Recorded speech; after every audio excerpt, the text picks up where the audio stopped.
Amen. Shalom, shalom bien-aimés. Je suis très heureux de vous compter ce soir sur ma page Facebook.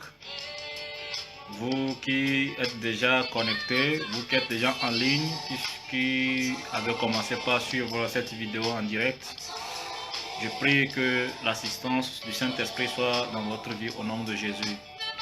Et je vous souhaite une bonne fête de Pâques et que cette fête de Pâques soit remplie de la présence de Dieu et que la mission de la Pâques soit accomplie dans vos vies au nom puissant de Jésus.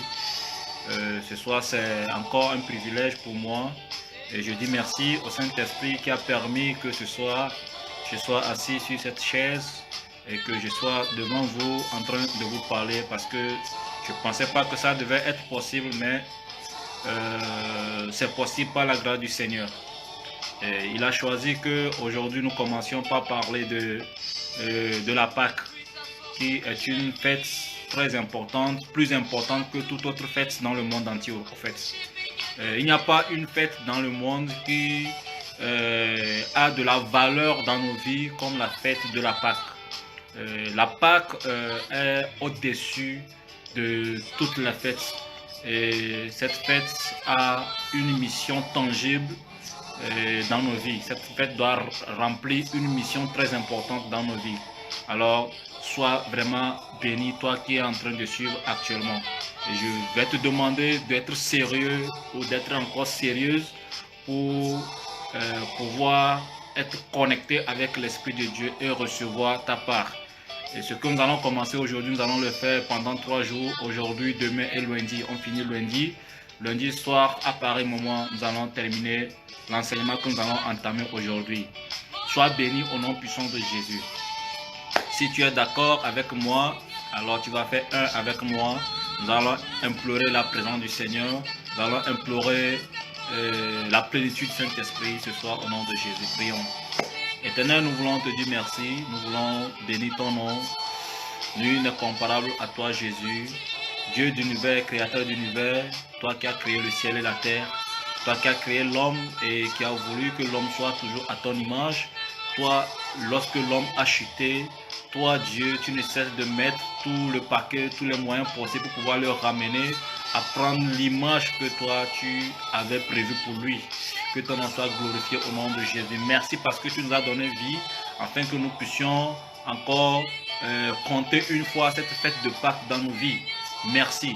Jésus, je bénis ton nom, je te loue. Ce temps de partage est entre tes mains. J'ai demandé à ce que papa, tu viens parler au cœur.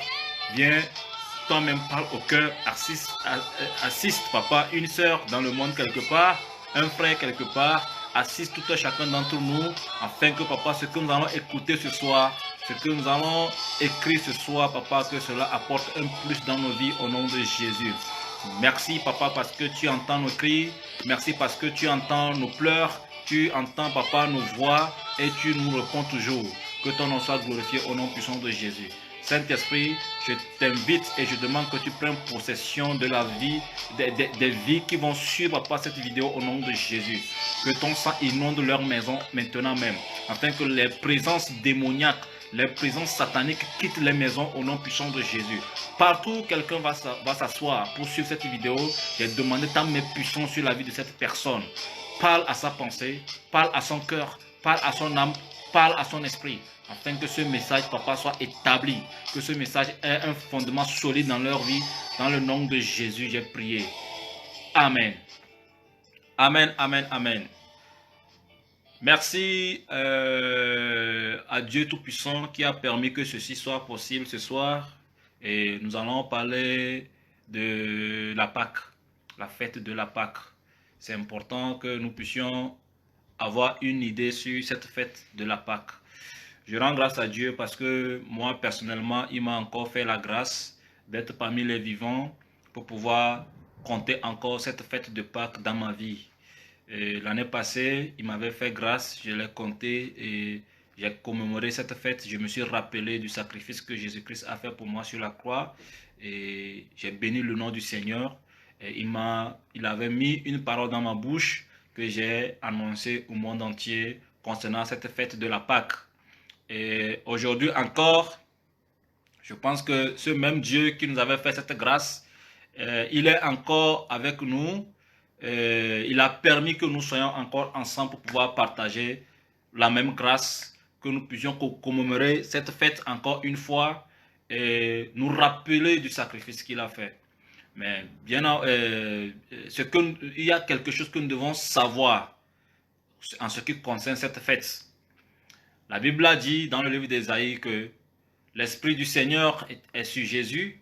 Il a envoyé dans le monde pour venir donner la vue aux aveugles, guérir les malades, les paralytiques, et guérir les malades et les paralytiques.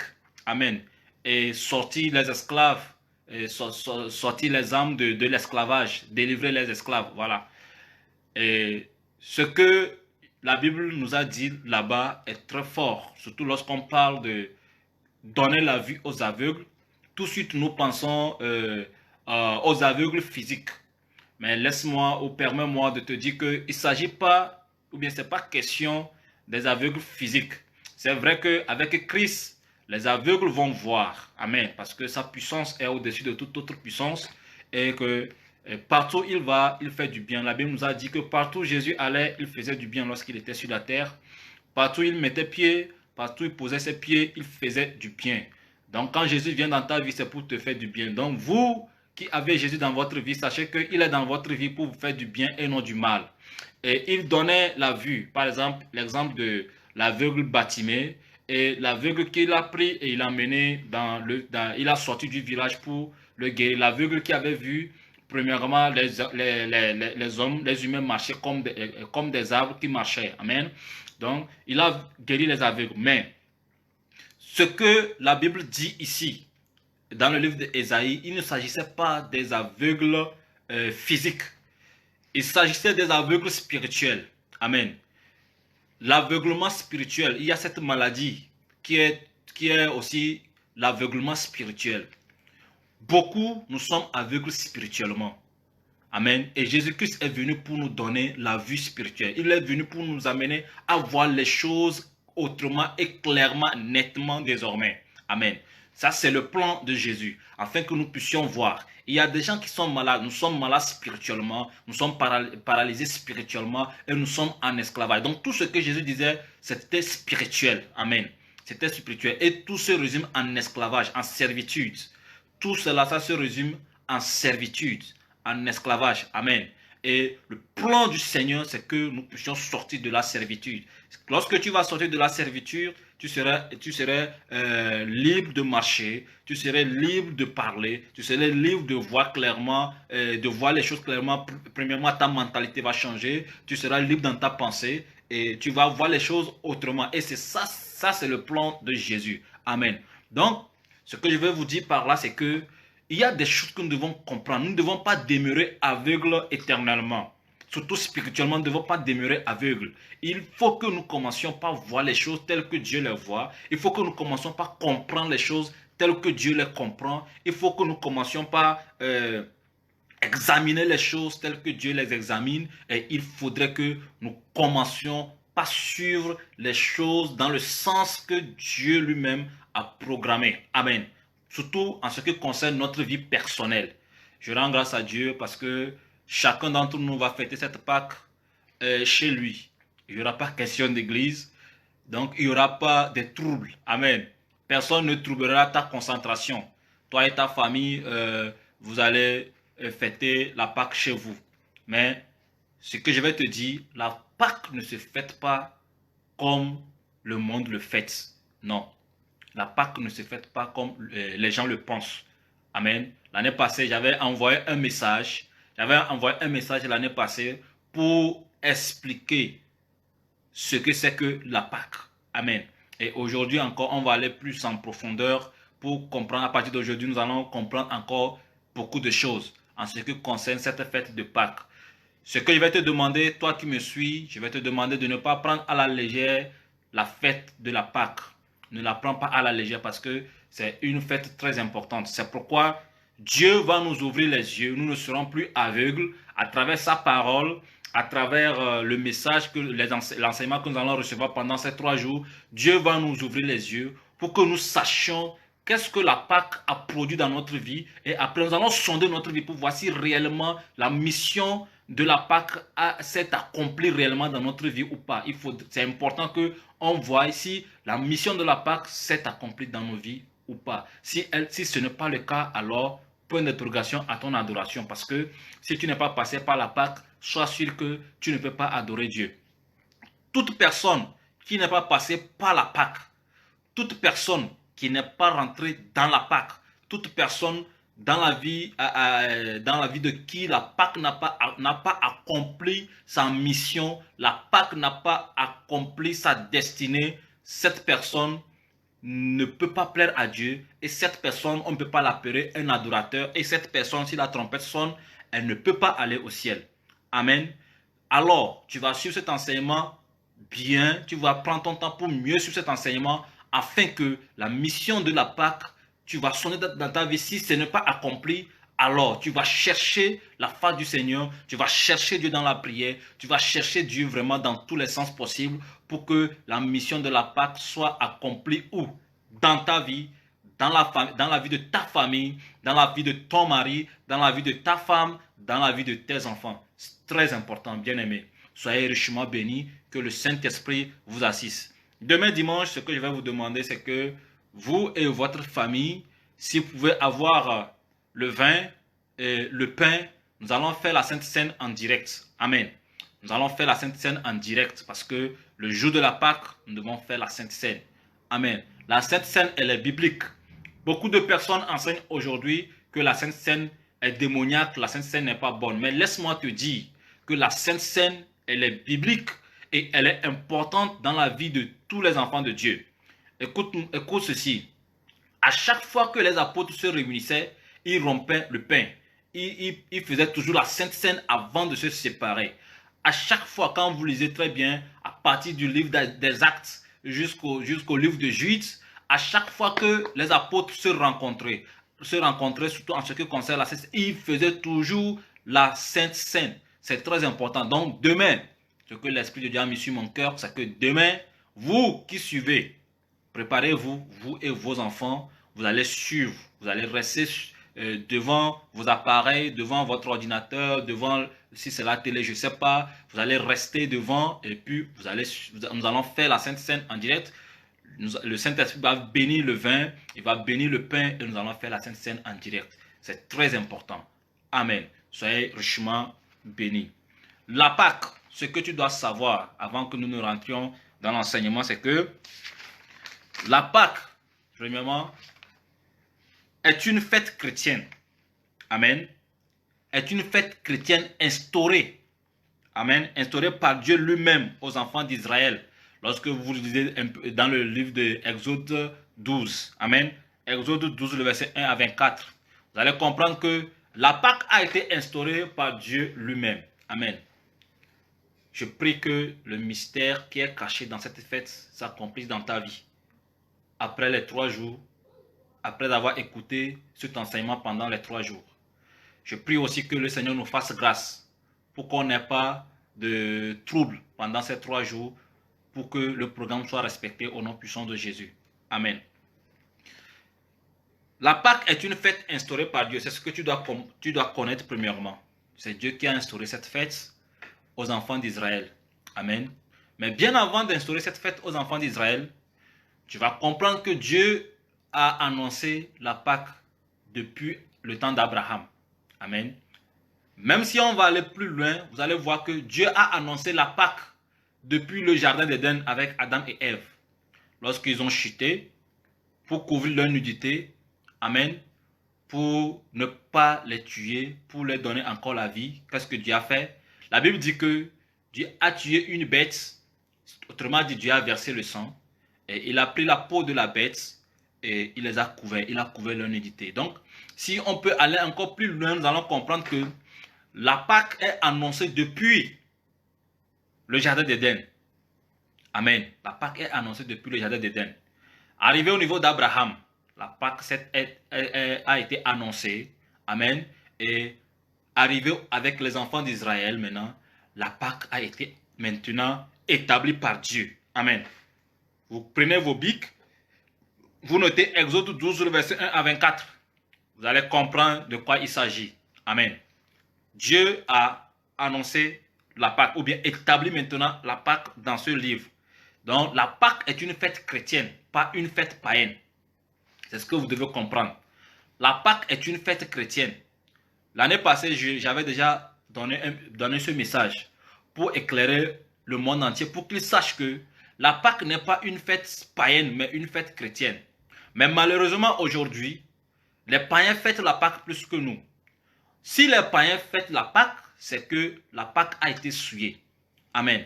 Et si la Pâque a été souillée, c'est grâce aux chrétiens, grâce à ceux-là qui se disent chrétiens, que la Pâque a été souillée.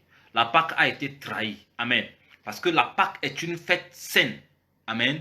La Pâque est une fête très saine. Alléluia. Mais malheureusement, ce que la Bible nous a demandé, nous n'avons pas respecté cela. Et les étrangers, si vous pouvez lire dans Exode 12, le verset 43, vous allez comprendre que les étrangers ne sont pas autorisés à fêter cette Pâque avec nous. Les étrangers, c'est qui? Les étrangers, c'est les païens, c'est ceux qui ne connaissent pas Christ, c'est ceux qui n'ont pas Christ dans leur vie. Ce sont eux, amen, qui n'ont pas le droit de commémorer cette fête avec nous. Mais aujourd'hui, lisez, je n'invente pas, vous pouvez lire dans Exode 12, le verset 43, vous pouvez lire dans Lévitique 23, le verset 4 à 8. Amen. Exode 12, le verset 43, Lévitique 23, le verset 4 à 8. Vous lisez aussi dans Ézéchiel 45, le verset 21. Ézéchiel 45, tous les versets que je vous donne m'ont été donnés par le Saint-Esprit. C'est le Saint-Esprit qui m'a orienté vers ces versets. Amen. Et je les ai découverts. Alors, les païens n'ont pas le droit de fêter. La Bible ici, la Bible parle des étrangers. Et les étrangers, selon Dieu, c'est les païens. Amen. C'est les païens qui n'ont pas le droit de fêter cette fête avec nous. Mais quand vous allez regarder dans le monde entier aujourd'hui, cette fête est devenue la fête de tout le monde. Les païens fêtent la Pâque. Tout le monde fête la Pâque. Tout le monde a accès à la Pâque. Amen. Et ce n'est pas que tout ce monde qui fête la Pâque, il la fête bien. Ce n'est pas comme s'il glorifie le nom de Dieu ce jour. Non. Plutôt, c'est le jour où le péché est encore augmenté dans le monde. C'est le jour où les gens vivent de n'importe quoi. C'est le jour où les gens boivent, ils se saoulent. C'est le jour où les gens se tuent. C'est le jour où les hommes trompent leurs femmes. C'est le jour où les femmes trompent leurs maris. L'adultère bat son plein. C'est le jour où certaines jeunes sœurs sont déviergées. C'est le jour où la fornication, l'immoralité sexuelle est accrue. Amen. C'est le jour où le monde nage dans le péché. Pourquoi cela est ainsi? Juste parce que nous, les enfants de Dieu, nous n'avons pas donné de l'importance à cette fête. Nous n'avons pas pris conscience de cette fête. Nous n'avons pas donné la valeur à ce que Jésus-Christ a fait sur la croix pour nous. Amen. En réalité, cette fête, selon la Bible, n'est pas autorisée aux païens, aux étrangers. Mais nous le vivons aujourd'hui. Mais ça peut changer. Si toi et moi, nous arrivons à découvrir le secret, le secret qui est, le mystère qui est dans la Pâque, ça peut changer. Amen. C'est parce que toi et moi, on n'a pas encore découvert ce mystère qui est caché dans cette fête. C'est pourquoi on a pris les choses à la légère et que les païens se sont joints à nous pour fêter. Et les païens qui fêtent ça, ça comprend, ils prennent de risques, ils fêtent sous la malédiction. Et c'est toi et moi qui les amenons à rentrer sous la malédiction de Dieu. Amen. Et c'est toi et moi aussi qui allons découvrir la vérité. Et cette vérité va nous affranchir. Et maintenant, étant affranchis, on ira maintenant sortir ces personnes sous la malédiction de Dieu en leur faisant connaître la vérité. Amen. En leur faisant savoir que tant que tu n'es pas encore appelé chrétien, tant que tu n'as pas reçu Christ dans ta vie, tu n'as pas le droit de commémorer cette fête. Très important, bien-aimés.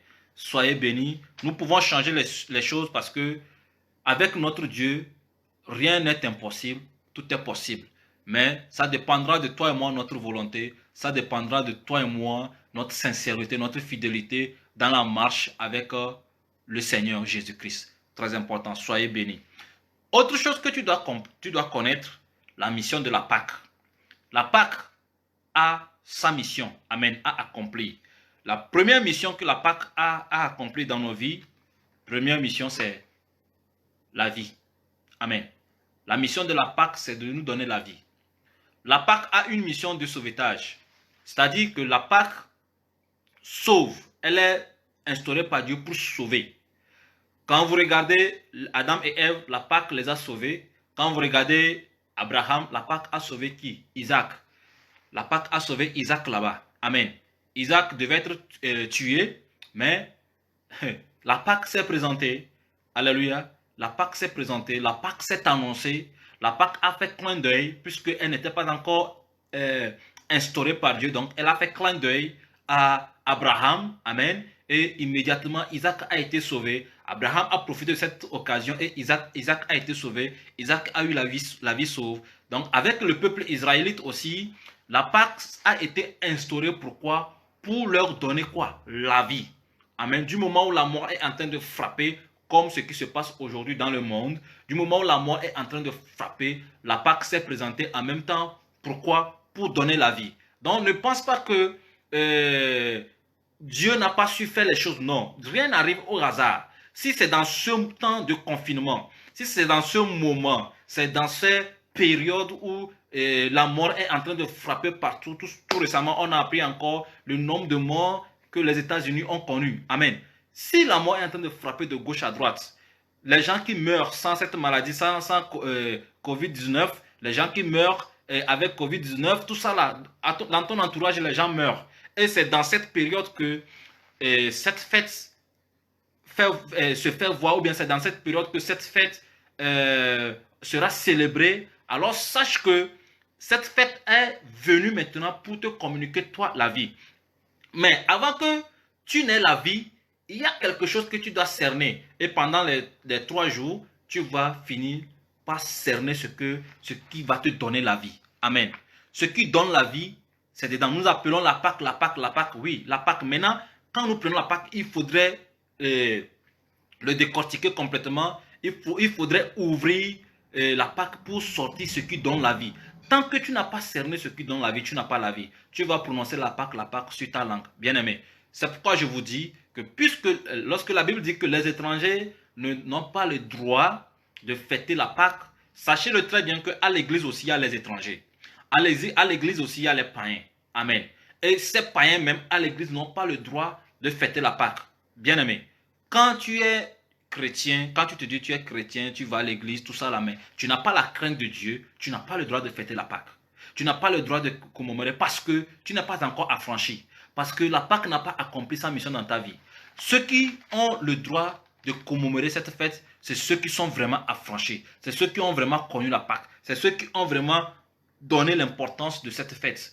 Mais il est temps que nous changeons les choses. Il est temps que nous comprenions les choses et que nous changeons les choses et que nous aidons ceux qui sont à côté de nous, qui sont dans l'ignorance, qui vont à l'église dans l'ignorance et qui vont crier aussi la Pâque, joyeuse fête de Pâques, joyeuse fête de Pâques. C'est pas ça l'essentiel. C'est pas ça le problème. C'est pas le fait de me dire joyeuse fête de Pâques qui ferait de moi, qui va accomplir la mission de la Pâque dans ma vie. C'est faux.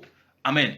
Avec Jésus, ce n'est pas question de 50-50, non. Avec Jésus, c'est oui, ou soit c'est non. C'est comme ça. C'est comme ça Dieu marche. Ou soit c'est oui, ou soit c'est non. C'est comme ça il marche. C'est pourquoi j'ai toujours dit que depuis le jour où Adam et Ève ont péché, ils sont morts. Aussitôt le même jour où ils ont péché, ils sont morts. Ce n'est pas le nombre de jours où tu vas pécher qui va déterminer ta mort. Non. Quand on dit le salaire du péché, c'est la mort, c'est que le jour où tu as plus péché, c'est le jour où tu meurs. En même temps, aussitôt tu meurs en même temps. Amen. Aussitôt tu meurs. C'est comme ça Dieu est. Amen. Quand je dis la mort, je parle de la mort spirituelle. Mais quand même tu as péché, tu es avec tes yeux, mais tu es mort.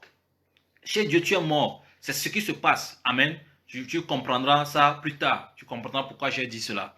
Les gens sont à l'église. Les gens sont dans les églises. Les gens tiennent la Bible. Les gens vont à l'église. Mais, il y a mais.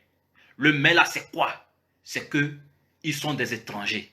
Le mais là, c'est quoi? C'est que ils sont des païens. Parce qu'ils ne sont pas encore convertis. Il y en a qui viennent à l'église parce qu'ils ont un programme. Il y en a qui viennent à l'église par objectif. Ils ne viennent pas pour adorer Dieu. Ils ne viennent pas parce que Dieu est digne d'être adoré. Ils ne viennent pas parce que ils sont en train de voir l'importance de Dieu. Non. Ils viennent juste parce que les gens vont à l'église. Ils viennent juste parce que ils ont de nouvelles tenues. Ils viennent juste parce que ils ont de nouvelles chaussures qu'ils doivent porter. Et parfois, dans la semaine, il y a quelque chose qui se passe quand nous étions dans le monde, comme ça, on allait à l'église. Le jour, tu as une nouvelle tenue, tu rêves vite, vite le dimanche, tu vois. Dans la semaine, tu pries que le dimanche vienne vite, vite pour que tu puisses porter. Et arriver à l'église, tu veux que tout le monde s'approche de toi. Ça, c'est le fait. Voyez, c'est plein. Chez les adultes comme chez les enfants, c'est plein. Personne ne peut nier ça. Tout le monde a vécu ça. Amen. Donc, c'est comme, c'est ce qui se passe dans les églises aujourd'hui. Amen. Donc, quand tu es dans cette catégorie de personnes, sache que tu dois mettre point d'interrogation à ton adoration parce que si Jésus vient aujourd'hui, tu ne pourras pas aller. Donc, la mission de la Pâque que tu dois comprendre, c'est que la Pâque est venue pour te donner la vie. Très important. Pour que tu aies la vie.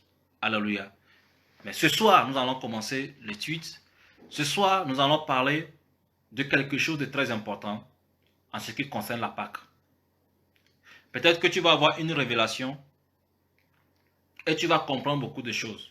Pourquoi je dis, il faut cerner ce qui donne la vie afin d'avoir la vie. Et ce n'est pas n'importe quelle vie. La vie éternelle. La vie de Jésus-Christ. La vie éternelle. Ce n'est pas n'importe quelle vie. Amen. Ce que tu dois cerner. Avant de pouvoir cerner cela, permets-moi qu'on aille un peu dans l'histoire des enfants d'Israël. En Égypte, en esclavage. Là où la Pâque a eu premièrement, a été instaurée définitivement dans le monde entier. Amen. C'était avec le peuple israélite en Égypte, lorsqu'ils étaient en captivité en Égypte. Amen.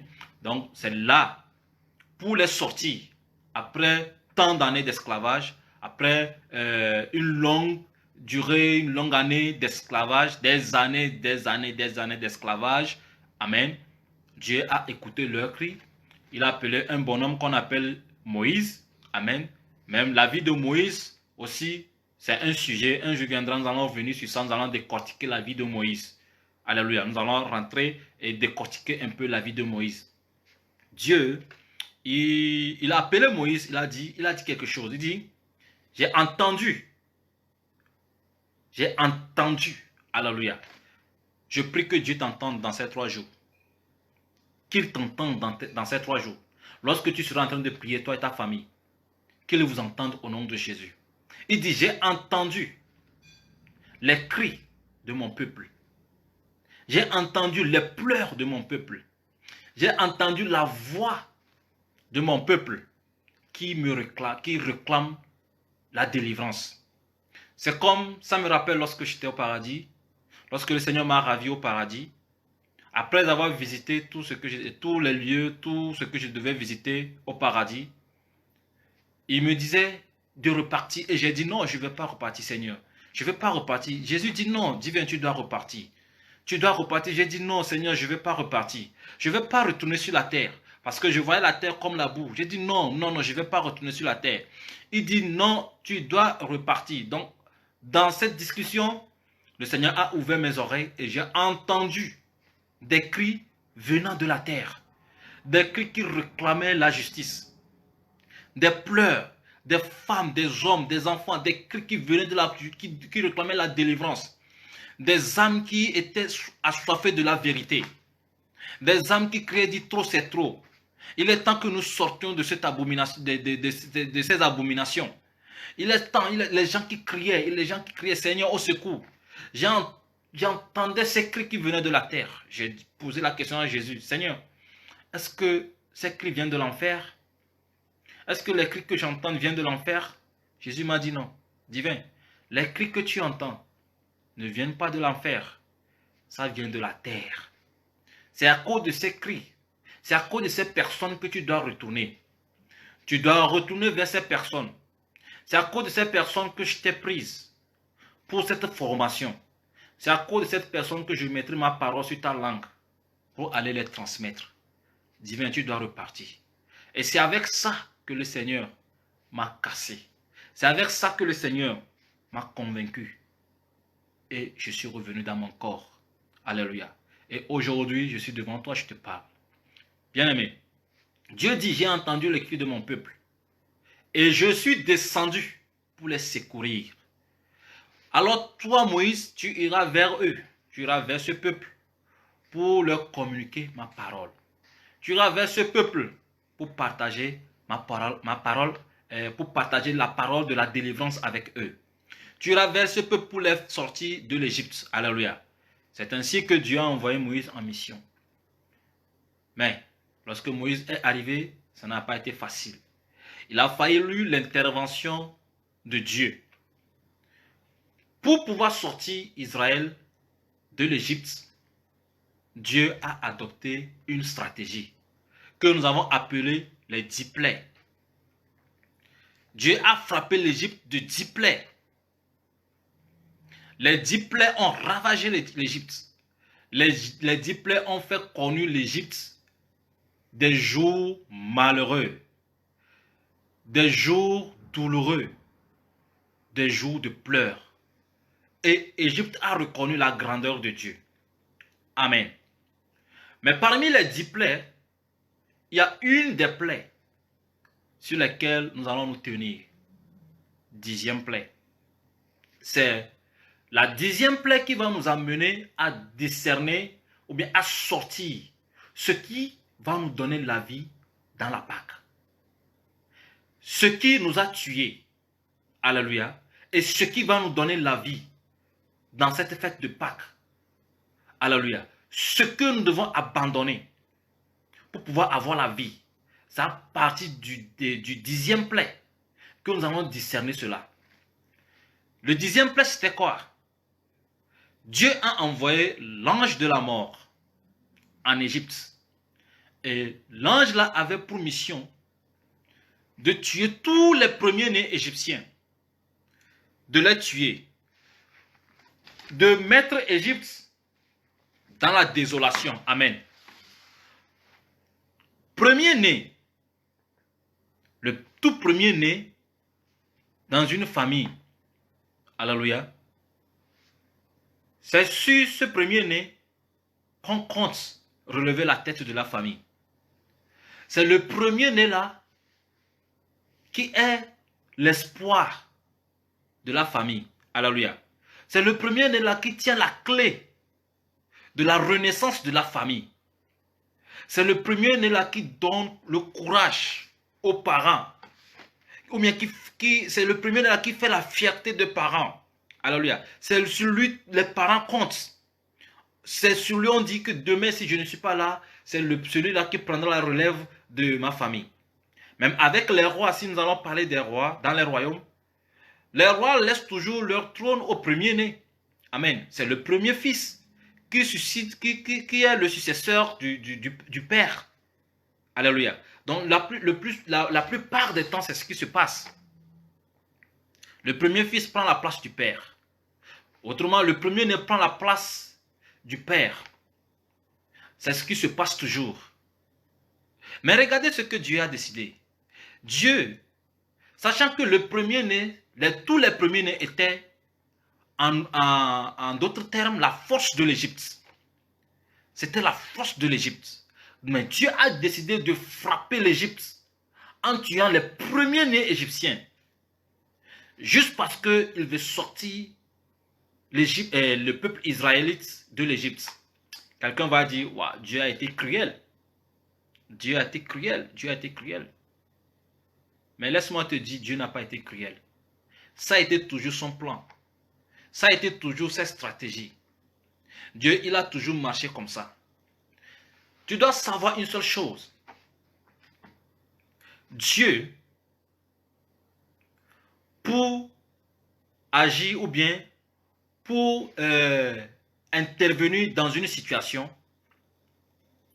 avec le diable, ou bien Dieu pour te libérer des pièges du diable, il doit frapper quelque part qui fait fort, qui fait mal, quelque part qui fait très mal. Il doit te paralyser. Il doit paralyser ses adversaires. Dieu, il a toujours paralysé ses adversaires. Il l'a toujours fait. C'est comme ça il marche. Bien-aimés, je dis toujours que nous devons lire la Bible pour connaître notre Dieu et connaître ses stratégies, pour savoir quel est le Dieu que nous adorons, quelle est sa puissance et comment se manifeste sa puissance. Nous devons chercher à le savoir. Sinon, nous allons dire qu'on adore Dieu. Mais en réalité, on ne le connaît pas. On ne connaît pas celui qu'on adore. Je ne veux pas que ça soit ton cas. Alléluia. Regardez le peuple israélite et les Égyptiens. Les Égyptiens, Dieu a tué les premiers-nés. Mais avant que les premiers-nés ne soient tués, il a donné des consignes au peuple israélite. Dans Exode, nous allons lire ce passage, si vous me permettez. Exode 12. Alléluia. Exode 12, à partir du verset 1 jusqu'au verset, nous allons nous limiter au verset 24. Amen. Nous allons aller jusqu'au verset 24. Amen. Bon, nous allons scinder la lecture, peut-être en 3 ou en 4 parties. Il dit, l'Éternel dit à Moïse et à Aaron, dans le pays d'Égypte, ce mois-ci sera pour vous le premier des mois. Amen. Ce mois-ci sera pour vous le premier des mois. Amen. Dieu, il a pris un mois et il a appelé ce mois le premier des mois. Alléluia. Ça veut dire qu'en réalité, nous les chrétiens, 2020 a commencé dans le mois d'avril. 2020 a commencé à partir d'aujourd'hui. Le mois d'avril est notre premier mois. En réalité, nous les chrétiens. Alléluia. Si nous comptons à partir de janvier, c'est le calendrier romain. Amen. Pour nous les chrétiens, notre année a commencé, 2020 a commencé pour nous dans ce mois d'avril. Alléluia. Il dit, ce mois-ci sera pour vous le premier des mois, le tout premier des mois. Amen. Il sera pour vous le premier des mois de l'année. Le premier des mois de l'année. Alors, si nous suivons le calendrier romain et que nous acceptons la fête de Pâques dans le mois d'avril, amen, alors nous devons comprendre que en tant que chrétiens, le mois d'avril est notre premier mois. Amen. Il dit, parlez à toute l'assemblée d'Israël et dites, le deuxième jour de ce mois, on prendra un agneau pour chaque famille, un agneau pour chaque maison. Si la maison est trop peu nombreuse, pour un agneau, on le prendra avec son plus proche voisin, selon le nombre des personnes. Vous compterez pour cet agneau d'après ce que chacun peut manger. Ce sera un agneau sans défaut, mâle. Oh, j'aurais envie que tu soulignes certains mots-clés. Amen. J'aurais vraiment envie que tu soulignes certains mots-clés, comme le premier des mois. Ce mois-ci sera le premier des mois. Tu peux souligner le premier et tu peux souligner agneau sans défaut, mâle. Et tu précises mâle, agneau sans défaut, mâle. Amen. Alléluia. Âgé d'1 an, vous pourrez prendre un agneau ou un chevreau. Vous le garderez jusqu'au 4e jour. Jusqu'au 3e plutôt, excusez-moi. Jusqu'au 14e jour plutôt. 14e jour de ce mois.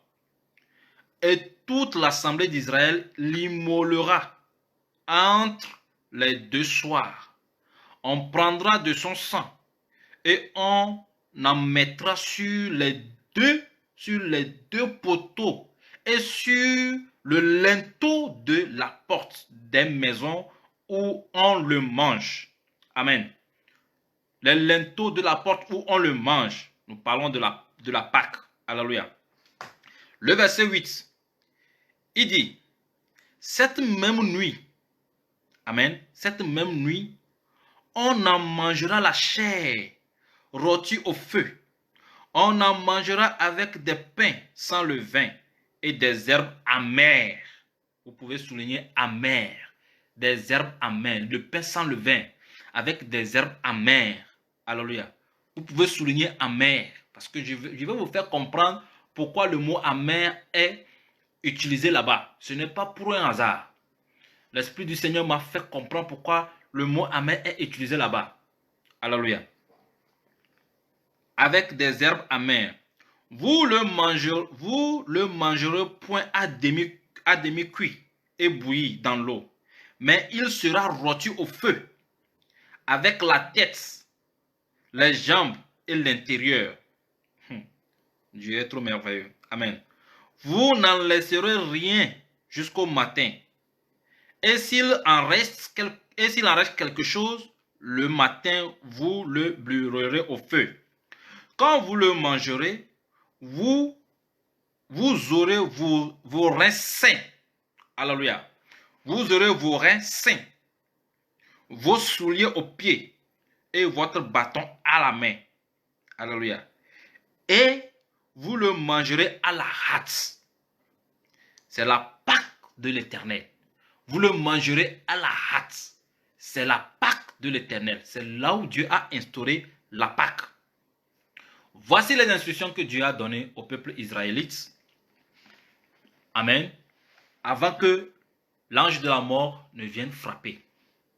Dieu a donné des instructions. Ils vont prendre un agneau mâle sans défaut et ils vont le manger en rôti avec le pain sans levain, des herbes amères. Alléluia. Et ce n'est pas fini. Ils vont prendre le sang de cet agneau, mettre sur les portes, sur les linteaux de leur porte, de leur maison où l'agneau là est mangé. Amen. Et ils vont mettre le sang sur les deux poteaux. Amen. De leur maison. Sur les deux poteaux de leur maison. Est-ce que deux poteaux, ça te dit quelque chose? Deux poteaux, ça te dit quelque chose? Et sur le linteau. Deux poteaux, ça te dit quelque chose? Je ne sais pas si ça te dit quelque chose ou pas. Mais dans la suite, jusqu'à lundi, nous allons voir si les deux poteaux dont la Bible a parlé, est-ce que tu as l'idée de ça? Est-ce que ta maison a ces deux poteaux? Est-ce que ta maison a le linteau pour que tu puisses mettre le sang de Jésus? Pour que tu puisses mettre le sang de Jésus, est-ce que ta maison possède ces trois éléments? Parce que si ta maison ne possède pas ces trois éléments, sur quoi mettras-tu, amen, sur quoi mettras-tu le sang de Jésus? Il faudrait que ta maison puisse posséder ces trois éléments, le linteau et les deux poteaux de la porte. Les deux poteaux qui sont devant ta maison et le linteau de la porte. Très important. Amen. Alors, retournons un peu avec Jacob dans la Bible. Nous allons voir quelque chose. Amen. Regardons un peu dans Genèse. Genèse 32, le verset 24 à 32. Amen. Quelque chose s'est passé entre Jacob, on ne va pas lire parce que c'est beaucoup. Quelque chose s'est passé entre Jacob, amen, entre Jacob et l'ange de Dieu. Qu'est-ce qui s'est passé? Un jour, Jacob s'est retrouvé dans le désert. Je vais aller comme ça, c'est une histoire, je vais raconter ça comme une histoire pour aller vite. Jacob s'est retrouvé dans le désert et il a été visité par Dieu. La Bible dit qu'il a lutté avec Dieu. Sérieusement lutté avec Dieu. Amen. Lorsque le jour a commencé par se lever, Dieu n'était pas plus fort que Dieu n'était pas le vainqueur sur Jacob. Parce que Jacob a lutté. Amen. Alléluia. Tellement, il a utilisé la force. Il a tenu l'ange. L'ange lui dit, laisse-moi partir parce que le jour se lève. Jacob dit, je ne vais pas te laisser partir si tu ne me bénis pas. Pour que Jacob laisse Dieu, qu'est-ce que Dieu l'a fait? La Bible dit que Dieu l'a frappé au niveau de sa côte. Dieu l'a paralysé. Amen. Dieu l'a frappé au niveau de sa côte. Et Jacob fut paralysé. Il a commencé par marcher en boitant. Amen. Mais avant que Dieu ne le laisse dire, parce que tu as lutté avec Dieu et tu fus le gagnant, voici, ton nom ne sera plus Jacob, mais Israël. De cette personne est sorti maintenant Israël qui était en Égypte en esclavage. Suis bien. De cette personne est sorti maintenant Israël. Et on appelle aujourd'hui Israël, Israël. Dieu, la stratégie qu'il a utilisée, la stratégie que l'ange a utilisée pour se libérer de Jacob, Dieu a utilisé la même stratégie avec Pharaon. Pour que Pharaon laisse partir Israël, alléluia, pour que Pharaon puisse laisser partir Israël, il a fallu que Dieu frappe là où ça va faire mal, plus mal à Pharaon. Il a fallu que Dieu frappe là-bas. Et là-bas, c'était quoi? C'était les premiers-nés égyptiens. Dieu a frappé Pharaon là où Pharaon pouvait avoir plus mal, afin de pouvoir laisser partir les Israélites. Exactement tel qu'il a fait avec le grand-père de ce peuple. Dieu, quand il agit, lorsque vous le suivez, vous allez voir qu'il agit selon... C'est-à-dire, il a une stratégie avec laquelle il marche. Il a une stratégie avec laquelle il marche. La stratégie de Dieu marche toujours. C'est-à-dire que quand il applique, ça marche toujours. Quand il applique, ça marche toujours. Alléluia. Et il a appliqué avec le peuple israélite, et il applique jusqu'à aujourd'hui. Même, il l'a appliqué dans ce monde même. Il est en train de l'appliquer dans ce monde. Aujourd'hui, si vous voyez tout le monde tourner vers Dieu, si vous voyez, j'avais fait une vidéo, j'ai dit que Dieu va manifester sa puissance. Dieu. Parce qu'il y avait quelqu'un qui réclamait, oui, les apôtres, les prophètes, vous qui guérissez, vous qui avez fait tel miracle, vous qui... Covid-19 est là, vous n'arrivez pas à prier pour que les gens soient guéris. J'ai dit, lui, celui-là qui a fait cette vidéo, qui réclame les prophètes, tout ça là, c'est quelqu'un, c'est un païen. Les gens comme ça, c'est un païen. Il a pris tout son temps pour suivre les miracles au lieu de suivre Dieu. Maintenant, quand c'est chaud, il cherche encore les miracles. Pourtant, les faiseurs de miracles là, eux-mêmes, c'est chaud chez eux. Eux-mêmes là, c'est chaud chez eux parce que maintenant, c'est Dieu lui-même qui est en train d'agir. Alléluia, c'est Dieu lui-même qui est en train d'agir. Dieu va manifester sa puissance pour que tout le monde entier voit que c'est lui seul qui est Dieu. Et il a manifesté cette puissance. Aujourd'hui, tout le monde entier voit que c'est lui qui est Dieu. Les hôpitaux sont tournés vers Dieu. C'est un président qui prie Dieu maintenant. C'est un président qui font des vidéos qui dit seul Dieu peut nous sauver. Partout, les gens tournent vers Dieu. Quand vous regardez dans le monde entier, les gens tournent vers Dieu parce que ils ont vu que c'est Dieu seul qui peut sauver. C'est Dieu seul. Donc, Dieu sait où frapper à ce monde pour que tout le monde retourne vers lui. Alléluia. Dieu sait où frapper à Satan pour libérer ses enfants. Dieu sait où frapper à cette maladie pour qu'elle puisse te libérer. Dieu sait où frapper à ce problème pour que le problème puisse te libérer. Dieu sait où frapper cette situation que tu traverses pour que la situation là te libère. Dieu sait où frapper. Dieu sait. Donc si jusqu'à présent il n'a pas encore frappé, toi ne sois pas pressé. La Bible dit que le peuple israélite était où? En esclavage. Combien d'années? Pendant combien d'années ils étaient là-bas? Il faut voir le nombre d'années qu'ils étaient en esclavage. Donc si pour toi ça n'a pas encore fait, si c'est juste peut-être 4 ans, 5 ans, 10 ans, ne sois pas pressé. Le temps de Dieu arrive. Quand ça va arriver, quand il va frapper, toi-même tu sauras qu'il a frappé parce que les cris seront là. Amen. Les cris vont se faire entendre. Il y aura un bruit. Le monde entier sera secoué. Amen.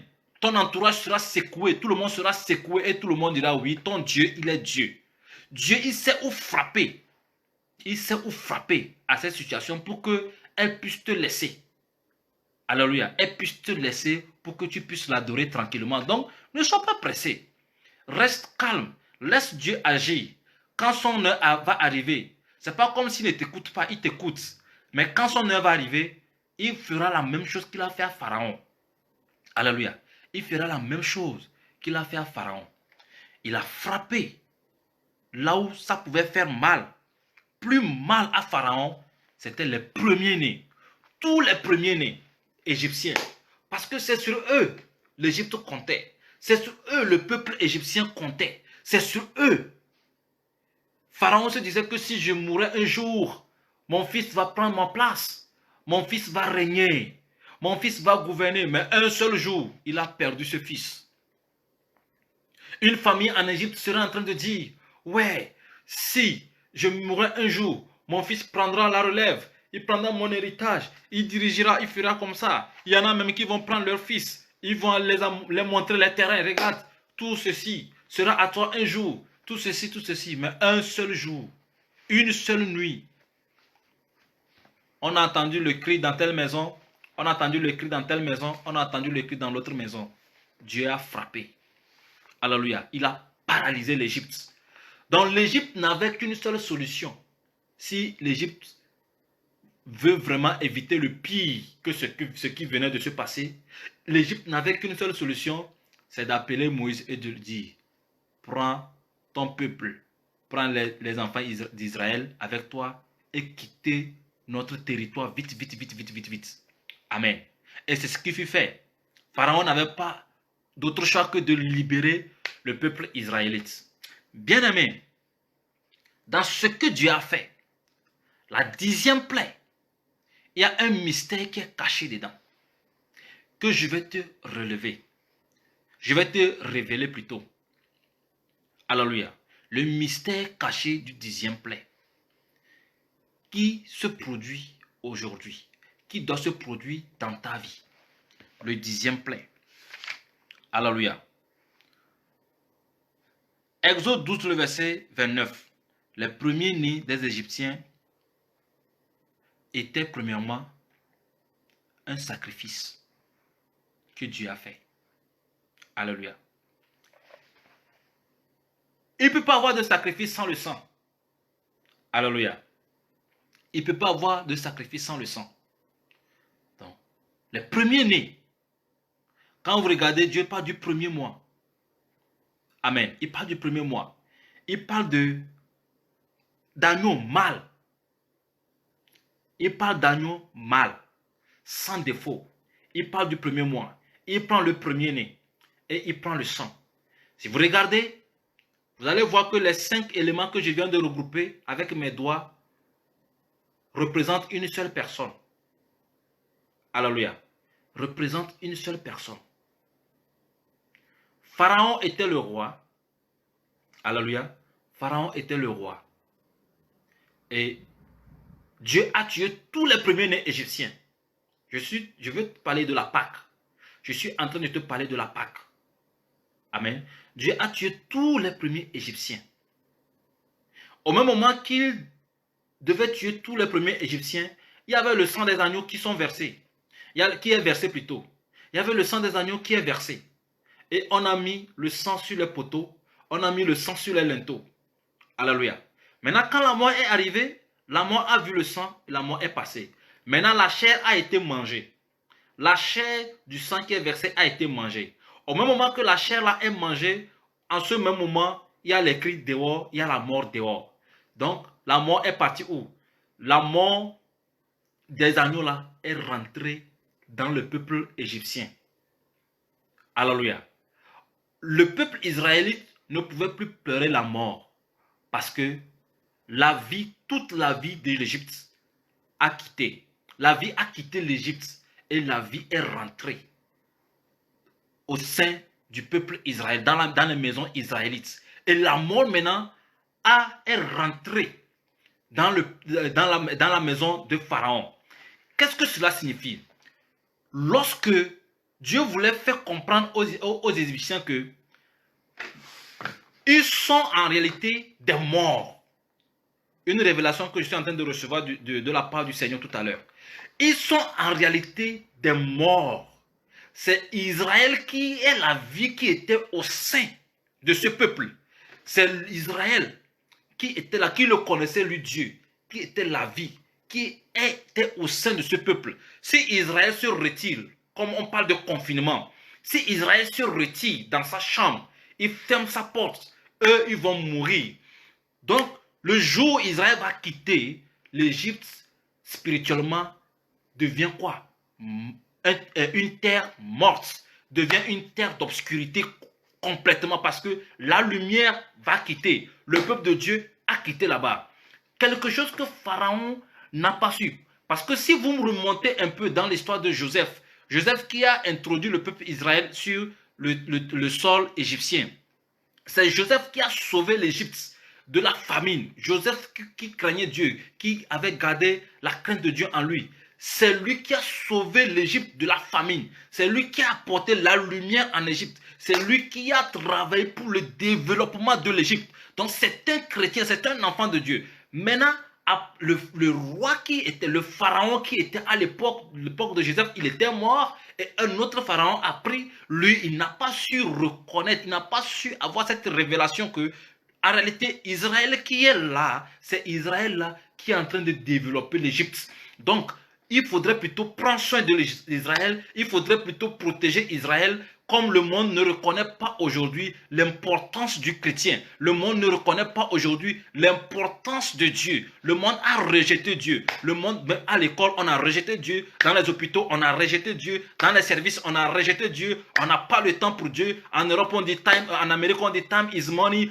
On ne dit pas. Un jour, je me rappelle, quelqu'un qui m'a appelé des États-Unis, il dit, ouais, divin, nous, ici, on n'a pas le temps. Ici, c'est time is money. Je dis, ah, c'est time is money. Je ne refuse pas, mais nous, là.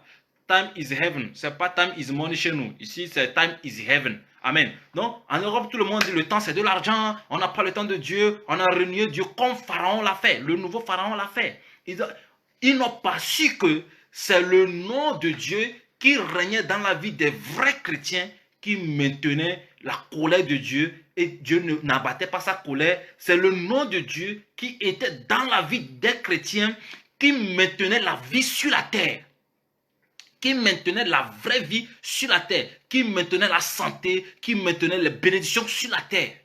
Le monde ne l'a pas su. Le monde n'a pas su que Dieu est en train de regarder son fils Jésus dans nos vies. Dieu est en train d'observer Jésus-Christ dans nos vies. C'est pourquoi il est encore patient. C'est pourquoi il retient sa colère. Les gens n'ont pas su. Le monde n'a pas su comme Pharaon. Pharaon a oppressé les Israélites. Comme on est en train d'oppresser aujourd'hui les chrétiens. On a oppressé. Et bientôt, ça sera encore pire. La tribulation des chrétiens sera encore pire. Alléluia. Le monde n'arrive pas à le connaître, à le comprendre. Alléluia. Donc, qu'est-ce que Dieu a fait? Dieu a montré à Pharaon la différence entre son peuple et le peuple qui appartient aux ténèbres, qui étaient les Égyptiens. La mort a régné. Dans toutes les maisons, on a pleuré. En ce moment, dans le peuple israélite, il n'y avait que la vie. Il n'y avait que la vie là-bas. Alléluia. Il n'y avait que la vie dans le peuple israélite. Au sein du peuple israélite. Dans les maisons des Israélites, il n'y avait que la vie. Je prie qu'il n'y ait que la vie chez toi au nom de Jésus. Le monde entier est en train de pleurer la mort. Le monde entier est en train de pleurer la mort. Le monde entier est en train de pleurer la mort. Mais toi, chez toi, il n'y aura que la vie. Tu vas vivre. Toi et ta famille, vous allez vivre. Toi et tes enfants, vous allez vivre. Toi et ton mari, vous allez vivre. Rien ne va vous arriver. Au nom puissant de Jésus-Christ de Nazareth. Au nom puissant de ce Jésus que nous sommes en train de commémorer. Nous allons commémorer demain. Au nom puissant de ce Jésus qui est mort pour nous. Qui a versé son sang pour que nous trouvions la vie. En son nom, nous allons vivre. Le monde va pleurer la mort. Mais nous allons vivre. Dans nos maisons, il n'y aura que la vie. Nous n'allons pas mourir. Tu ne vas pas mourir. Je ne vais pas mourir. Personne ne mourra. Nous allons vivre pour la gloire du Seigneur. Nous allons accomplir le temps qu'il a prévu pour nous. Et nous allons partir à son temps prévu. Dans le nom puissant de Jésus. La mort qui est en train de frapper l'Égypte ne va pas nous frapper. La mort qui est en train de détruire l'Égypte ne va pas nous détruire. Parce que nous ne sommes pas de l'Égypte. Alléluia. Nous ne sommes pas de l'Égypte. Nous sommes venus d'ailleurs. Et nous allons repartir. Il est temps, notre délivrance est proche. Donc Dieu va frapper l'Égypte. Alléluia. Donc, Dieu a frappé Pharaon. Et il a tué les premiers-nés. Tous les premiers-nés égyptiens sont morts. Au même moment, il y avait la vie de l'autre côté. Alléluia. Il y avait la vie de l'autre côté. Et Pharaon n'avait pas de décision que de laisser partir le peuple israélite. Et ils sont partis. Alléluia. Et je vous ai dit que le peuple israélite et les premiers-nés égyptiens signifiaient le sacrifice pour la liberté de de peuple israélite. Le sacrifice. Donc, il y a eu question de sacrifice. Amen. Il y a eu question de sacrifice. Donc, comme on l'a fait, comme je l'ai expliqué avec Abraham, ça s'est passé dans le livre de Genèse 22, le verset 9 à 13. Genèse 22, le verset 9 à 13. Alléluia. Et tel que je l'avais déjà expliqué, comme il a fait aussi pour Jacob, et nous sommes arrivés maintenant au temps de Jésus, que nous allons lire dans Colossiens 1, le verset 15. Colossiens 1, le verset 15 à 18, s'il vous plaît. Nous allons lire. Si vous avez vos Bibles, je sais que vous avez vos Bibles. Nous allons lire ensemble.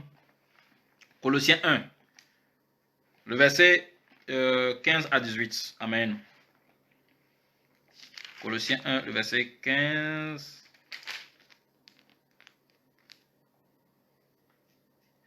Il dit, le verset 15 dit, excusez-moi,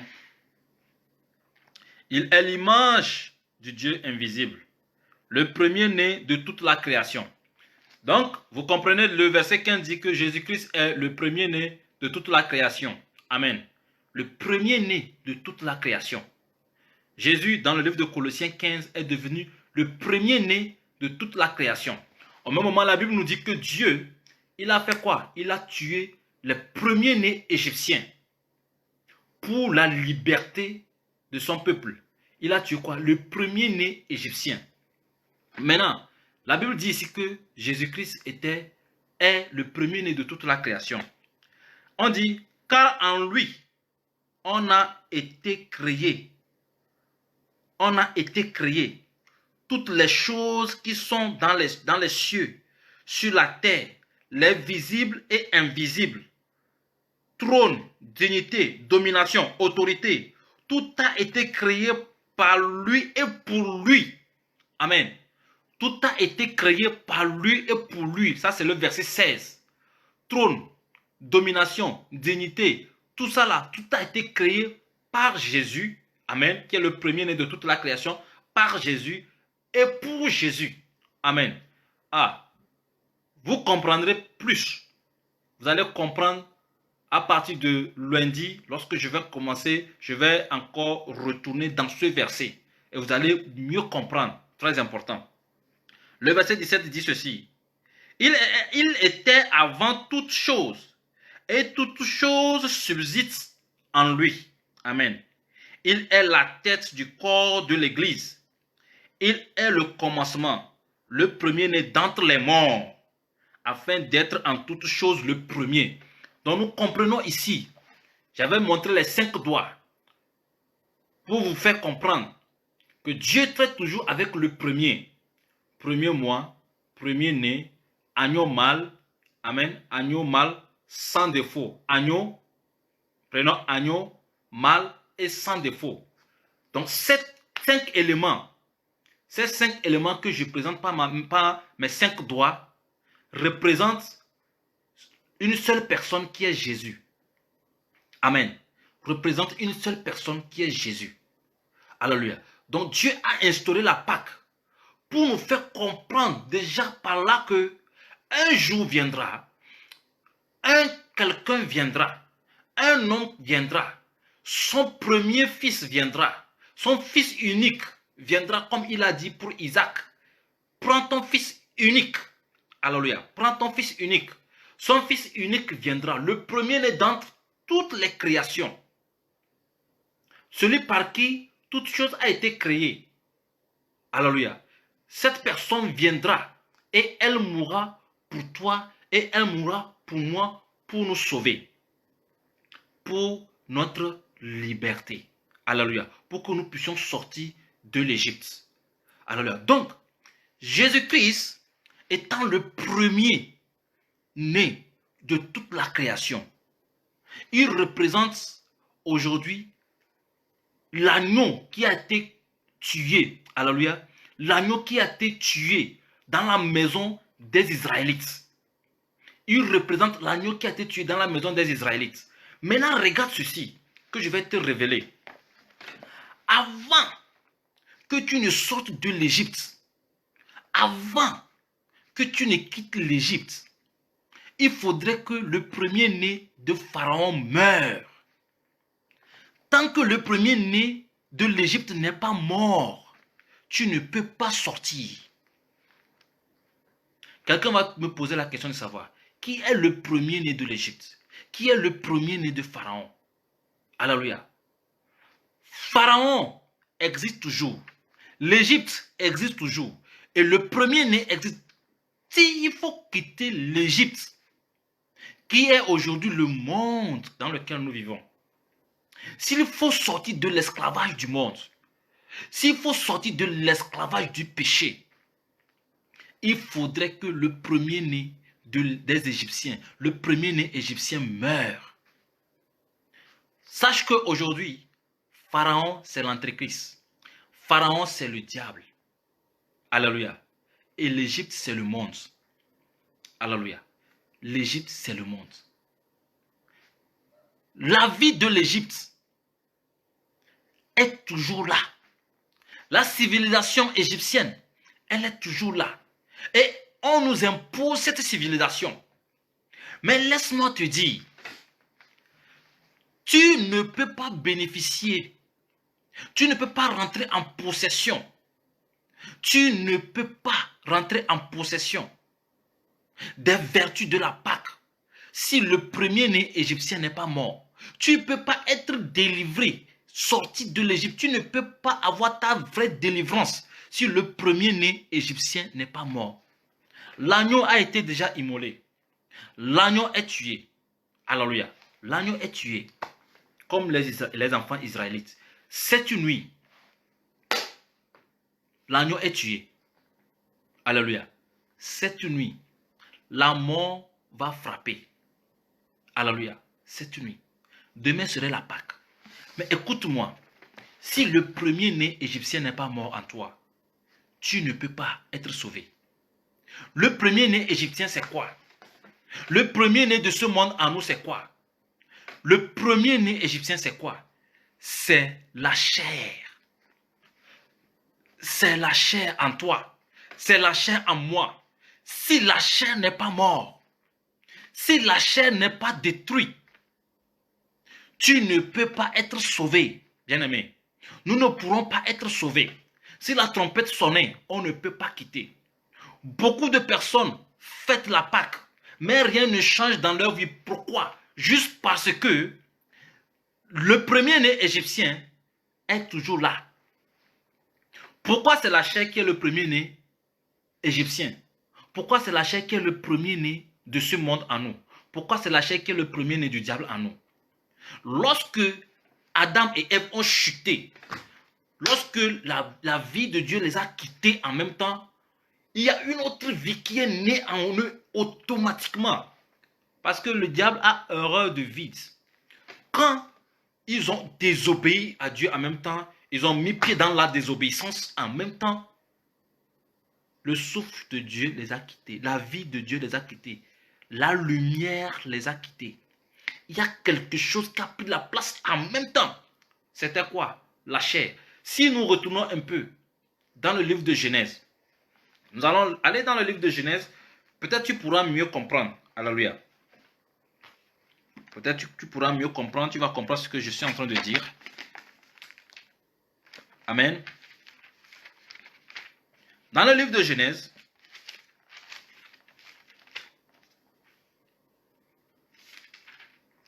Genèse 3.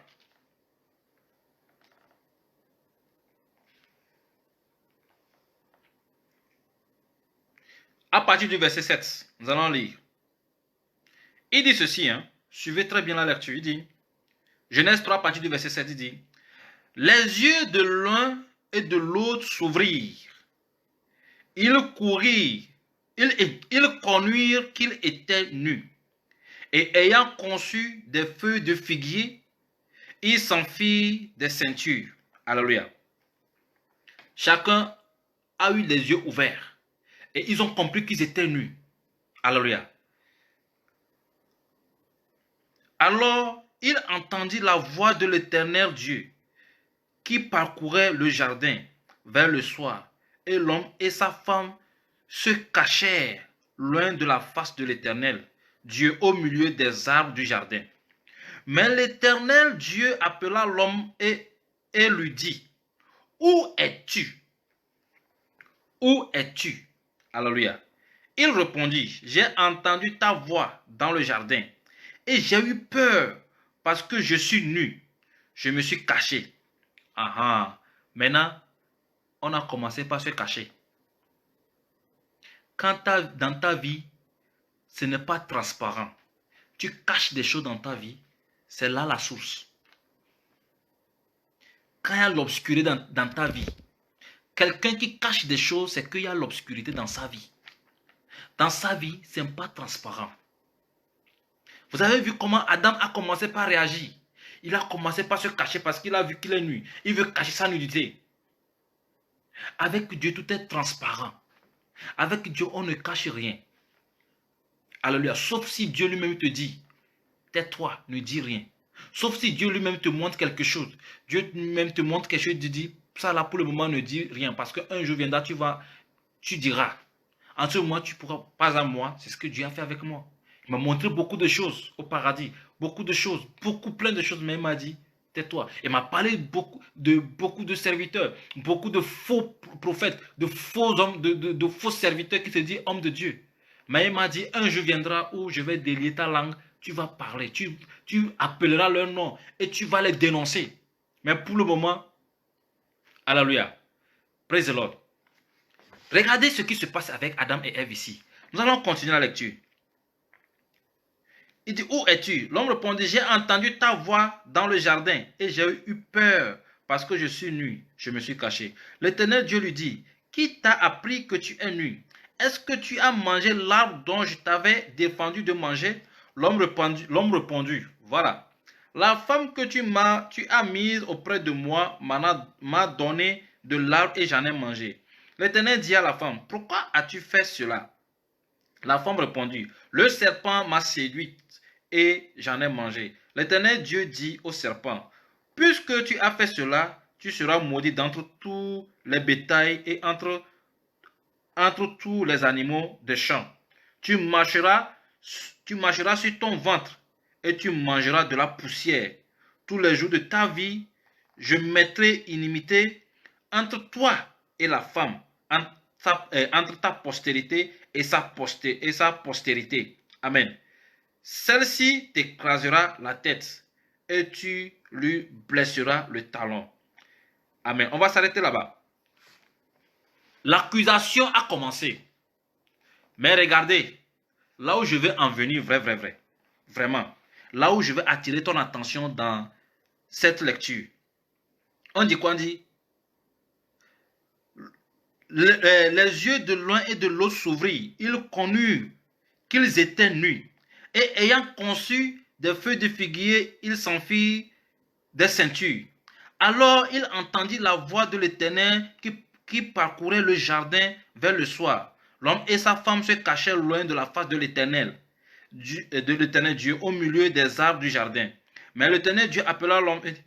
Le verset dit, il répondit, j'ai entendu. La toute première fois que l'homme a dit j'ai, la toute première fois que le moi, l'orgueil, le moi s'est manifesté, c'est là. La toute première fois que la chair s'est manifestée, c'est là. J'ai entendu. Il n'a pas dit nous avons entendu, non. Il n'a pas utilisé oh. Il a dit j'ai entendu. Et il continue. Vous allez voir. Il dit, le verset 10 dit, j'ai entendu ta voix. J'ai eu peur. Deuxième j'ai. Et j'ai eu peur parce que je suis nu et je me suis caché. Amen. La chair. La toute première fois que la chair s'est manifestée. La toute première fois que la chair est née. Alléluia. Si la chair n'est pas morte en toi, tu ne peux pas bénéficier de la Pâque.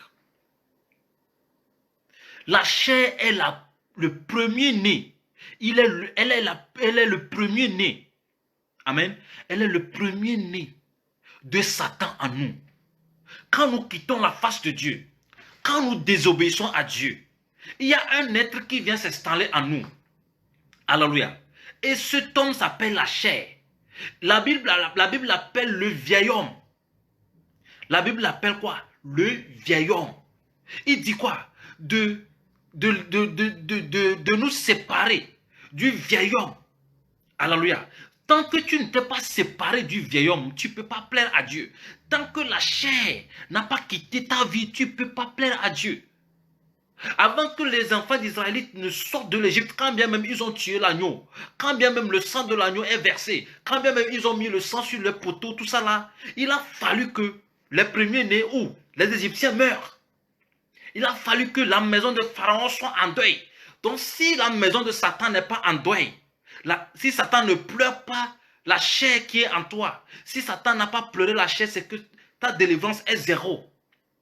C'est pourquoi j'ai toujours dit, quand on parle de délivrance, ce n'est pas d'imposer la main, de prier, la personne va tomber, faire des rouleaux par terre, après parler, poser la question à la personne, parler, c'est ça. C'est pas ça qui est la vraie délivrance. La vraie délivrance vient de là. La vraie délivrance vient de la vérité. La vraie délivrance vient de la parole de Dieu.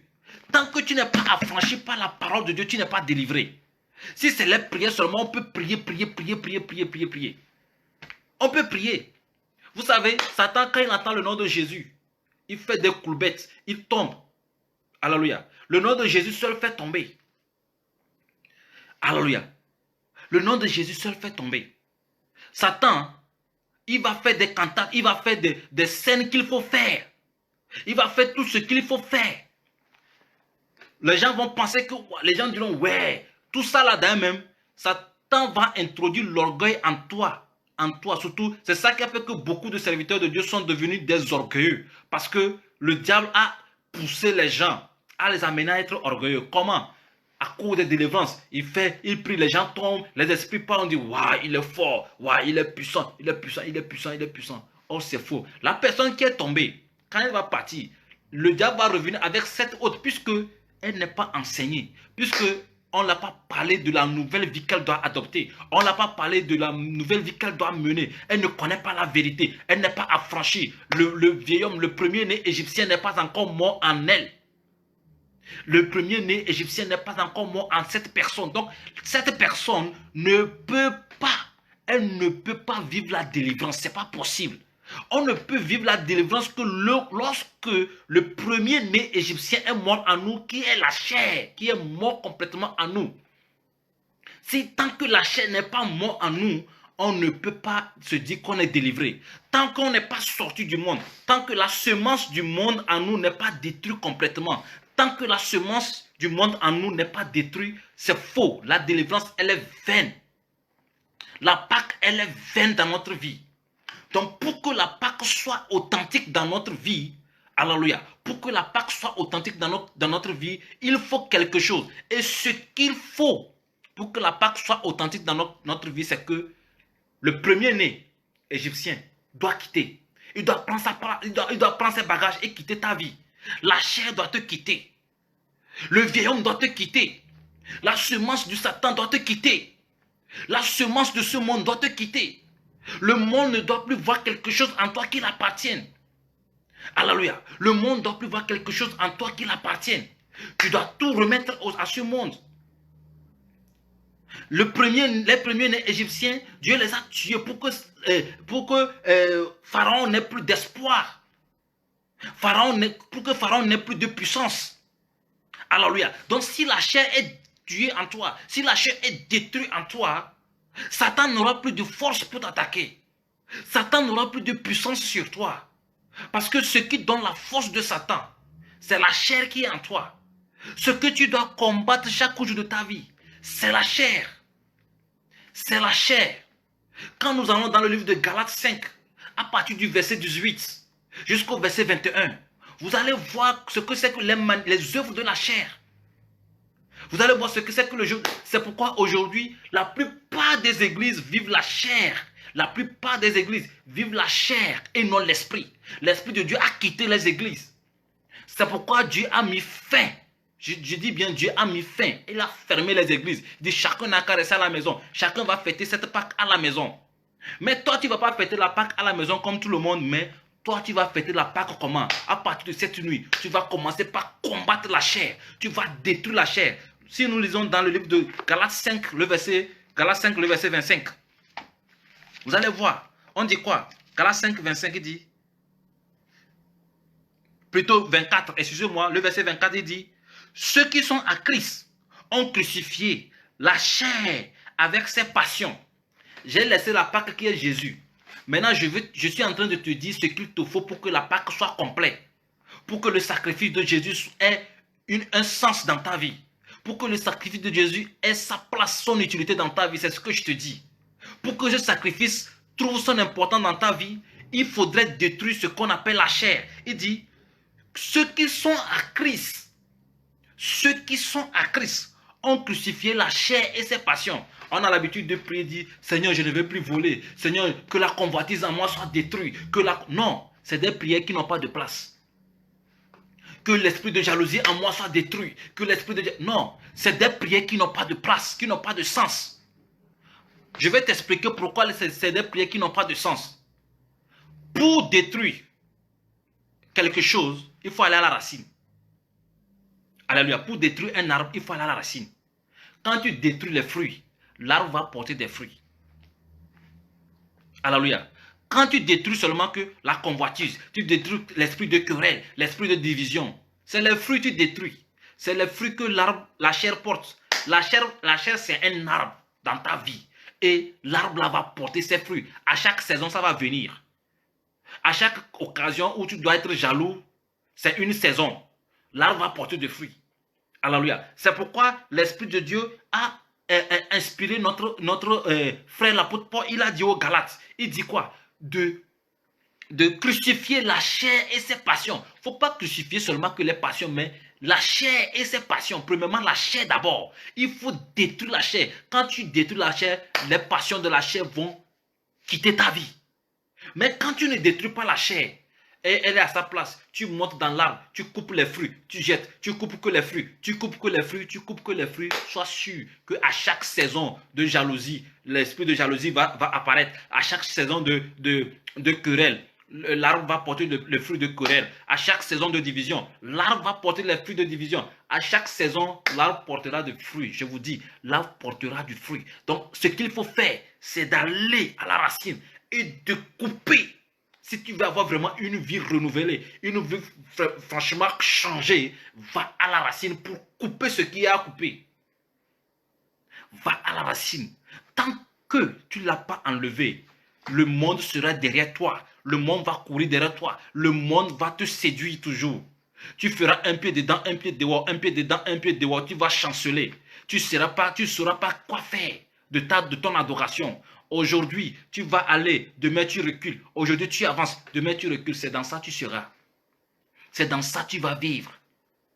Bien-aimé, dans la solution pour que demain, notre Pâque soit vraiment bien, notre Pâque soit vraiment authentique, que la Pâque accomplisse sa mission dans notre vie, que pour que la Pâque nous donne la vie de Christ vraiment, ce que nous devons faire aujourd'hui, c'est de détruire la chair et ses passions.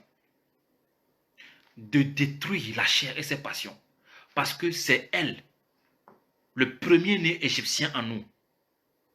C'est elle, le premier-né. C'est sur elle que Satan compte. Satan sait qu'il a mis sa semence, qui a grandi, qui est devenu un arbre en toi. Je maudis la chair en toi, depuis ses racines au nom puissant de Jésus. La chair n'a plus sa place dans ta vie, dans le nom puissant de Jésus. Que la chair et ses passions soient détruites. J'ai prié, j'ai demandé que le feu du Saint-Esprit descende pour consumer la chair au nom de Jésus, dans ta vie, dans le nom puissant de Jésus. Bien-aimé, celui que nous devons combattre, c'est la chair. C'est la chair. Le moi. La chair a fait que, aujourd'hui, les gens, moi, le moi, les gens se croient au centre du monde. Il y en a qui se sont fait Dieu pour les autres. Ça, c'est la chair. Il y en a, je vais parler peut-être des serviteurs. Certains serviteurs comme moi. Juste parce que tu as vu Jésus, tu deviens. Juste parce que tu as rencontré Jésus, tu oublies que tu es humain. Tu deviens Dieu pour les autres. Tu te vois au même niveau que Jésus. Tu te vois au même niveau que Jésus. C'est la chair. Quand c'est comme ça, sache que la chair a pris place. Tu as déjà quitté la voie de Dieu depuis. Tu es rejeté depuis. Tu es rejeté depuis. Il y a certains hommes de Dieu dans leur propre foyer. Ils ne peuvent même pas aider leur femme. Ils ne peuvent même pas faire la vaisselle parce que je suis homme de Dieu. Je suis homme de Dieu. Ça, c'est l'orgueil. C'est la chair. Je suis homme de Dieu, tout le monde me respecte. Et je suis homme de Dieu. Je ne peux pas faire l'entretien. Moi, divin, quand j'ai des conférences chez moi au Togo, là, moi-même, je tiens la roue. Quand on va sur le terrain, je sacle. Il y en a qui me voient. Un jour, je vais mettre une des vidéos. Vous allez sur YouTube, les gens vont voir.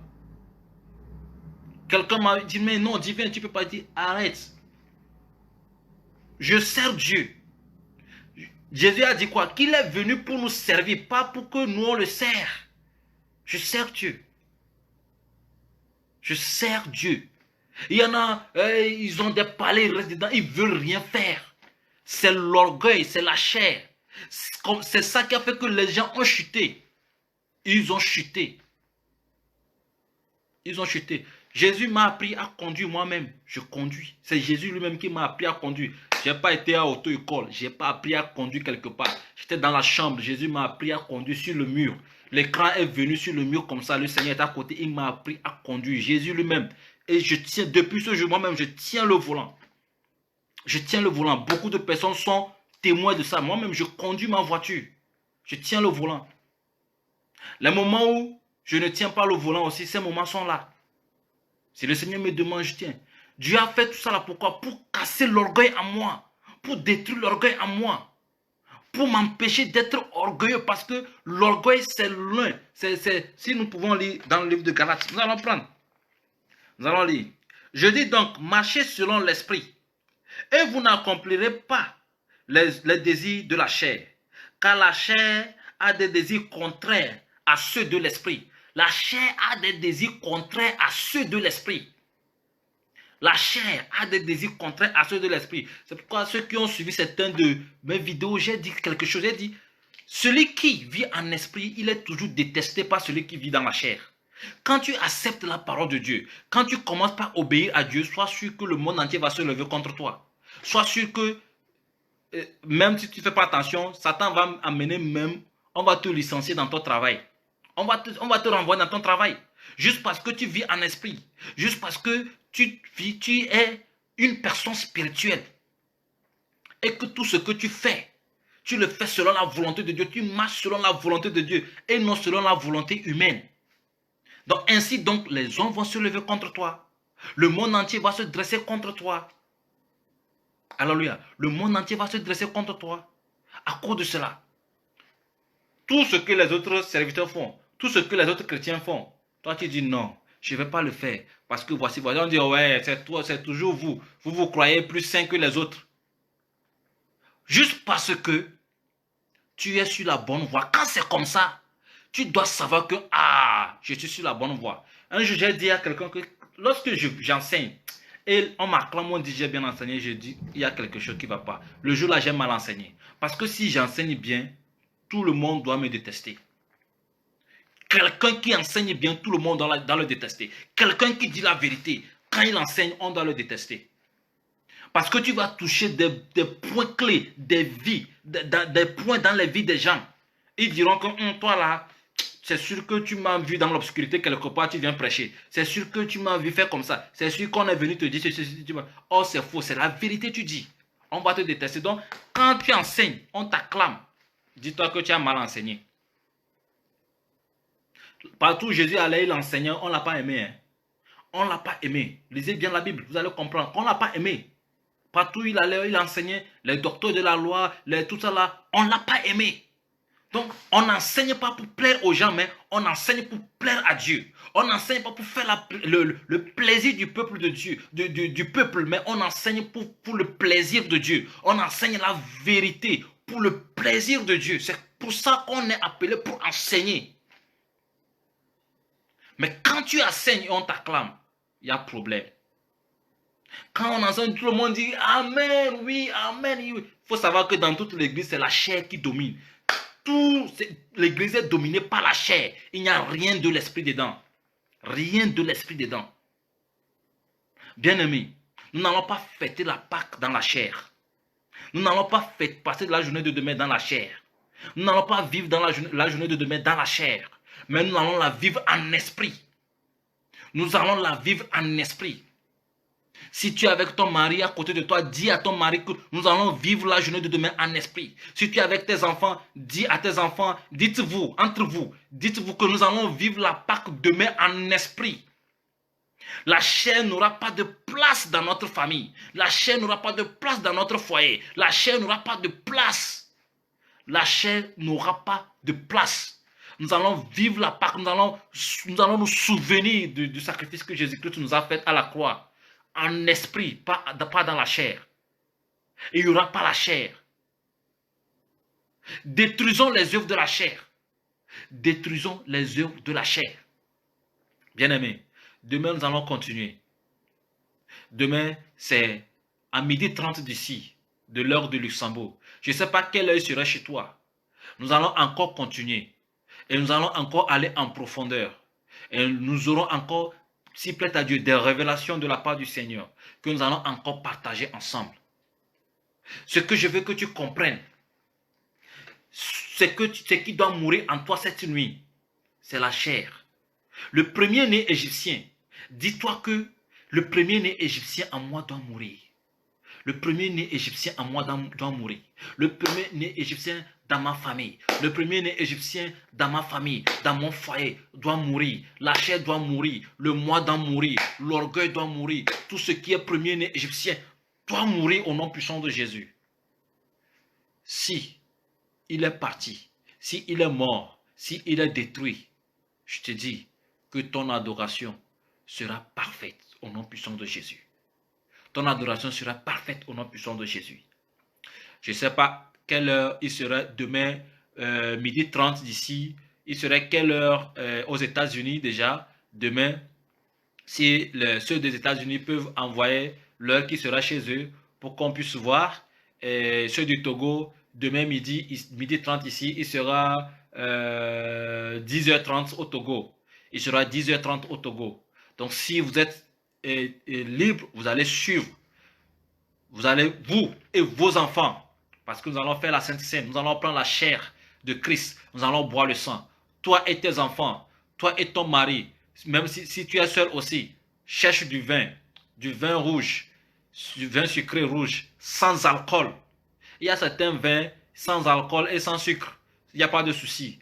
Mais surtout sans alcool, vin rouge sans alcool, tu cherches le pain.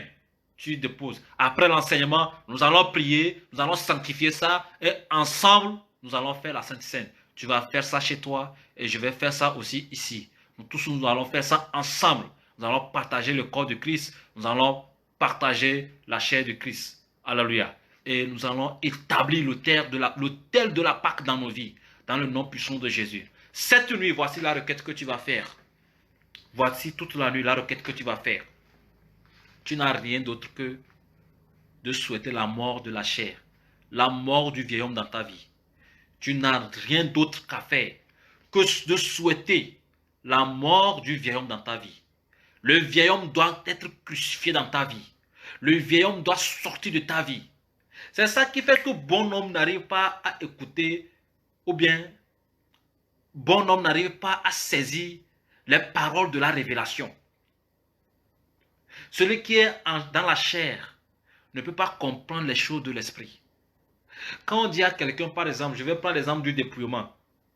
Quand on dit à une femme, cesse de porter les boucles d'oreilles, cesse de faire les mèches, cesse de porter les pantalons, cesse de mettre des rouges à lèvres, tout ça là.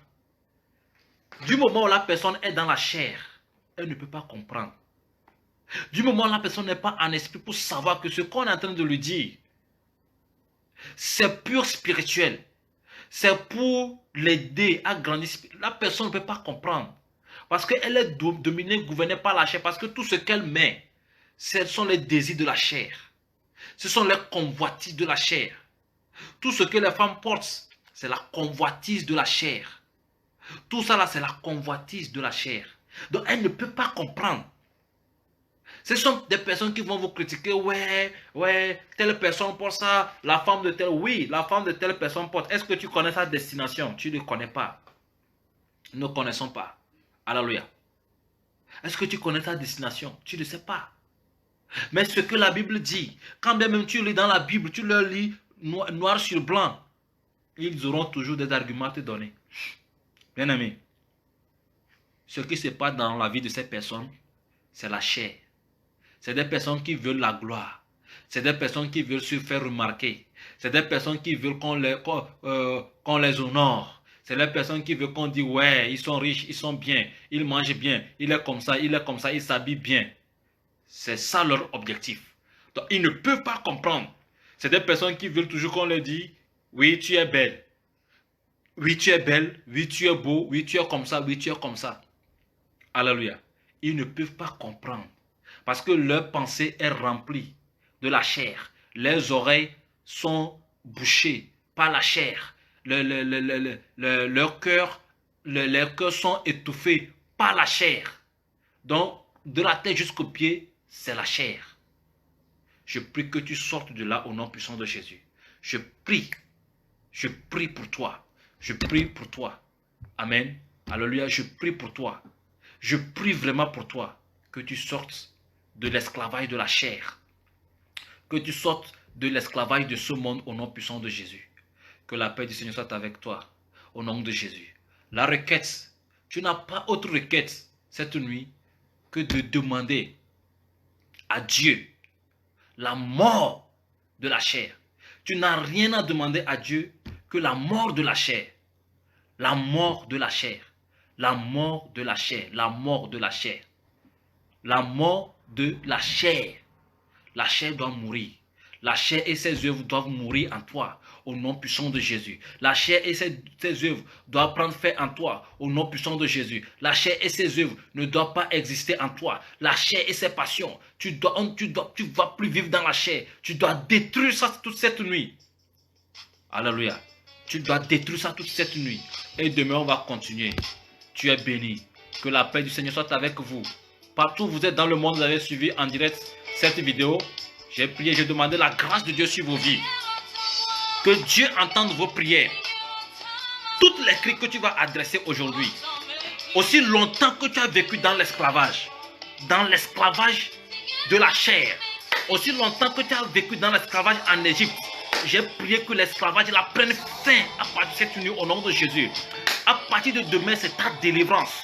À partir de demain, c'est ta sortie de l'Égypte complètement. À partir de demain, c'est ta liberté, c'est ton attachement à Jésus-Christ. Pharaon a libéré le peuple israélite. Il les a libérés pour qu'ils aillent adorer leur Dieu. Toi aussi, toi et ta famille, j'ai prié pour vous au nom puissant de Jésus. Que à partir de demain, lorsque tu vas prier cette nuit, Dieu va entendre tes cris, il va entendre tes pleurs, il va entendre ta voix et il va t'exaucer dans le nom de Jésus. La chair serait complètement détruite, la chair serait complètement bannie, la chair serait complètement déchiquetée, la chair serait complètement ôtée, complètement déracinée. Le vieil homme est maudit dans ta vie dans le nom de Jésus. Le vieil homme est maudit dans ta vie au nom de Jésus. Le vieil homme est maudit dans ta vie au nom de Jésus. Demain, c'est la fin de cette maladie. Demain, c'est la fin de cette situation. Demain, c'est la fin de ce problème. Demain, c'est la fin de la souffrance dans ta vie. Demain, c'est un nouveau jour. Un jour béni. Un jour rempli de la présence de Dieu dans ta vie. Un nouveau jour commence. Alléluia. Une nouvelle année commence dans ta vie à partir de demain. Une nouvelle année commence dans ta vie à partir de demain. Une année remplie de l'assistance de Dieu. Une année remplie de l'onction de Dieu. Une année remplie des bénédictions de Dieu. Une année remplie de la gloire de Dieu. D'une vie de sanctification. D'une vie remplie de miséricorde. D'une vie remplie de grâce. D'une vie remplie de gloire. D'une vie remplie de la plénitude du Saint-Esprit au nom de Jésus. À partir de demain, le règne de la chair a pris fin cette nuit. À partir de demain, commence le règne spirituel dans ta vie au nom de Jésus. Le règne, la plénitude du Saint-Esprit dans ta vie. La plénitude du Saint-Esprit dans ta vie. Dans ta vie, toi et ta famille, toi et tes enfants, toi et ton mari, toi et ta femme, toi et toute ta maison, au nom puissant de Jésus. Si la Bible a dit, tu accepteras le Seigneur Jésus et tu seras sauvé, toi et ta famille, toi et ta maison. J'ai prié que cela soit ainsi au nom puissant de Jésus. J'ai prié que cela soit ainsi au nom de Jésus. Le règne de la chair a pris fin dans le nom puissant de Jésus. Je maudis la chair, je maudis sa passion, je maudis tout ce que la chair a semé en toi. Tout ce que le diable a semé en toi comme chair, je maudis cela au nom puissant de Jésus. Tel que les premiers fils égyptiens sont morts, la chair aussi va mourir. Les premiers fils égyptiens dans ta vie doivent mourir au nom puissant de Jésus. Tu es complètement délivré. Tu es complètement restauré. Tu es complètement sauvé au nom de Jésus. Le sang de Jésus maintenant est mis sur les deux poteaux de ta vie.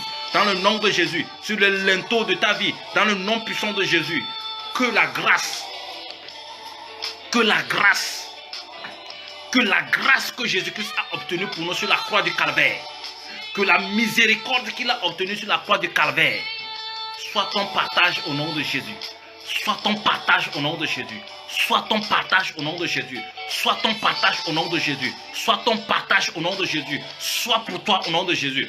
Pour toi et toute ta maison au nom de Jésus. Que la réconciliation que Jésus a obtenue sur la croix pour nous, entre nous et le Père, que cette réconciliation vienne dans ta vie au nom de Jésus. Entre toi et ton mari au nom de Jésus. Entre toi et tes enfants au nom de Jésus. Entre toi et ta femme au nom de Jésus. Que la réconciliation vienne au nom puissant de Jésus. Entre nous et Dieu le Père. Dans le nom puissant de Jésus. Tout dépôt démoniaque dans ta maison, dans ta vie, est complètement consumé par le feu. Complètement consumé par le feu. Complètement consumé par le feu. Dans le nom puissant de Jésus. Que la main du Seigneur soit sur ta vie. Que la paix du Seigneur soit sur ta vie. Que la main du Seigneur soit sur ta vie. Au nom puissant de Jésus. Soyez richement bénis. Que la paix du Seigneur soit avec vous. Rendez-vous demain. Cette nuit, n'oublie pas, tu dois prier. N'oublie pas que tu dois prier. Rendez-vous demain midi. Ne rate pas. Midi d'ici, qui est midi 30 d'ici. Je ne sais pas quelle heure sera chez toi, mais sois connecté. En tout cas, nous ferons signe à tout le monde. Nous ferons signe à tout le monde. Afin que vous puissiez assister. Nous avons besoin aussi de soutien pour pouvoir avoir plus d'équipements pour les enregistrements parce que notre appareil que nous utilisons est en train de nous déranger. Donc que Dieu touche le cœur de quelqu'un.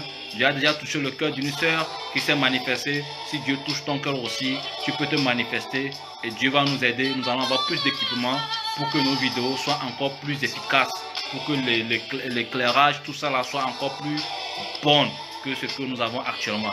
Que Dieu te bénisse, que sa main puissante soit sur ta vie au nom puissant de Jésus. Amen, amen. Shalom, shalom, shalom, shalom. Soyez bénis. Amen.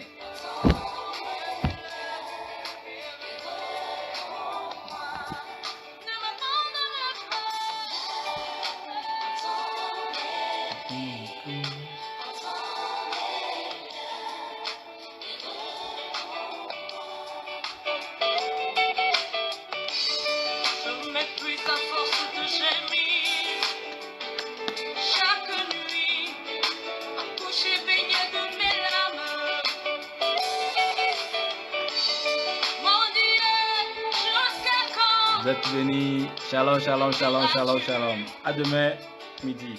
Bye.